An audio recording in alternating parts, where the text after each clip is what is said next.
автору Арзыбек Токоев, аткарган Зулумбаева Аяна. Заман эмес өзүбүз. Бул жашоонун кыска экенин билбедик.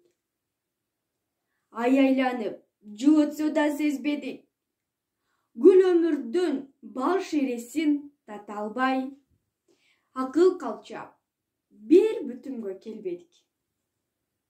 Кайда барат күтүлбөгөн заманың? Токтобогон бул жашоого таң калам.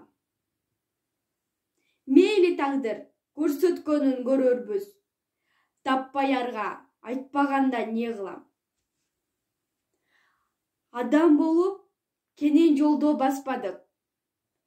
Жакшы күндүн гүл өмүрүн татпадык. Мейли дедик, заман эмес өзүбүз. Бүт ааламды айламалсыз каптадык.